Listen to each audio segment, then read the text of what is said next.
They're going to occupy Toronto. Well, bits of downtown of Toronto for a while. It's Yankee imperialism, you know, following what Wall Street has done. Now, John Clarke is a legend, some would use another word, as leader of the one of the main forces behind the Toronto Coalition Against Poverty. He'll be there, and he is now here. Welcome to you, John. Thank you very much. Known you for quite a while, and I remember many, many years ago, I said, I suppose, you know, as soon as you get power, I'll be up against the wall, and you said, no, Michael, re-education camp. It's true, but you keep pushing the time frame. You're going to be there to occupy? We'll be participating in the event. I don't claim to be a spokesperson for the march, but we see this as something that's exciting. We see it's something that has an enormous amount of potential, and it's a reflection of a very legitimate anger. So we're happy to participate.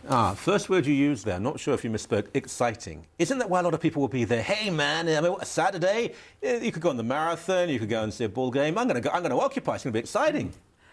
I generally find that people participate in demonstrations out of a sense of political conviction, and increasingly new people who haven't attended events of this kind before do so out of a sense of awakening social outrage. I think the notion of going for an exciting time would be a fringe taste at best.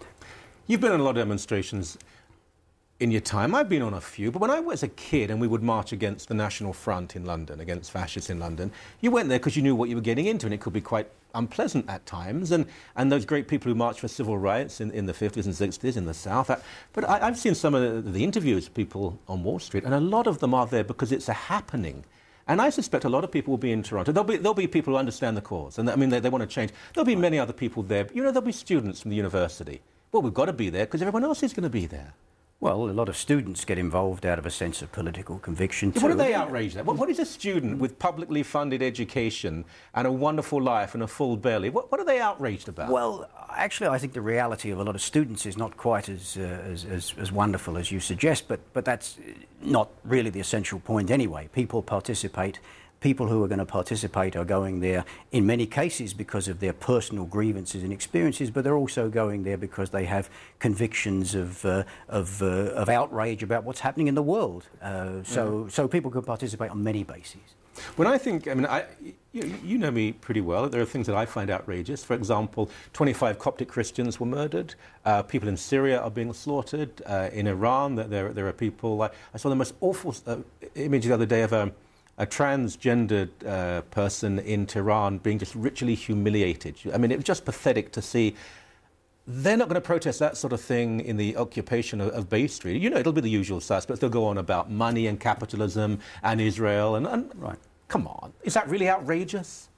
Is capitalism outrageous? Yeah, is it outrageous? Is the agenda that's being pursued by the G20, the agenda of austerity, the agenda that's playing out in this city in relatively small form compared to what's happening in the world? Yes, it's in Greece. In Greece. Why should you retire at 42? Why should you have a full pension? Why should you work 3 days a week? Well, I think that we're dealing here with grievances that go beyond debate around whether people are suffering or not. We're talking about basic social programs being cut. We're talking about public services being dismantled. It's unfolding before our eyes, and people are increasingly aware of it, and that whatever the immediate consciousness or thinking of people that participate is the driving force for what's happening on Wall Street and tomorrow on Bay Street.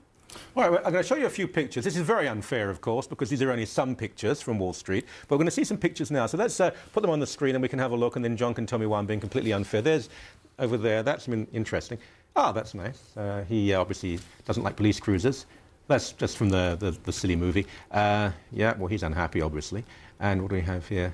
Well, a lot of sex, a lot of used condoms are found in Wall Street. And there's that. And then we have a bit of a video now. This is really... Are you stupid? I'm not stupid. I'm against corporation because they don't pay me money. $7 an hour? Go get a job. I got a job, Mo. I do have a job. You're a bum, Jew. That's very nice. I find that quite outrageous. That outrages me. That he said that he... Well, he's an anti-Semite, and also that those images there. I didn't see many people of colour. I didn't see many people who looked particularly poor. I saw a lot of white kids who thought, this will be fun.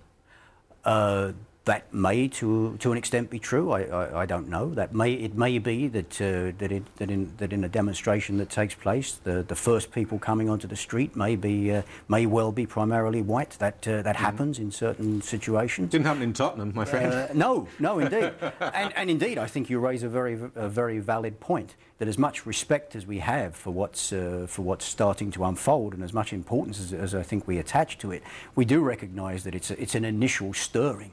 That we're not going to change what's going on simply by organising protests on Bay Street and Wall Street, as important as they are. People in communities that are directly affected are going to be the driving force for what's going to change things. You've always been very honest about this, about the use of violence, because you're not a liberal.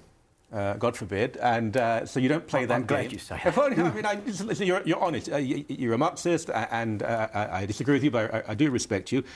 But you say that violence sometimes is to be used. Do you think violence will be used tomorrow? There'll be a police presence. You know what happened during G8, G20. Is it likely there'll be trouble tomorrow? I have no way of knowing. I think this is a movement that I don't claim to speak for. Of course. I don't claim to understand. You'll be one of the most visible people there, though, John. You're very well known. There'll be a heavy police mobilisation. I suspect they're going to be a little nervous given what happened in the G20 and the fallout that came down on them. But I don't know what's going to happen. I can't predict what's going to happen. We're going to challenge. People are going to challenge. What does that mean? Whatever they're thinking. Well, they're going to march on Bay Street. They're going to point the finger at the real power that exists in this society. And when they do, sometimes they face the police. I'm not making any predictions about what happens tomorrow, but we'll see. Are you willing to say they shouldn't throw bricks through the windows of Starbucks where people are working for minimum wage? I'm not telling people what they should and shouldn't do tomorrow. We'll see how this unfolds. But it's not something that's being organised by our coalition. We're coming as a respectful contingent to participate in it, and we'll. You're known for your respect of the authorities, aren't you? I didn't say we respect the authorities. I said we'll respect this event. If you saw some anarchists putting a brick through a store window where the kids working there for $9-10 an hour or whatever, would you say don't do that? I think there are situations where a movement has to have its internal discussions, and we'd have our internal discussions. Maybe in a situation like that, I don't know. All right, and I'll be in the re-education camp. John, as ever, thank you so very much. Thanks very much, Michael.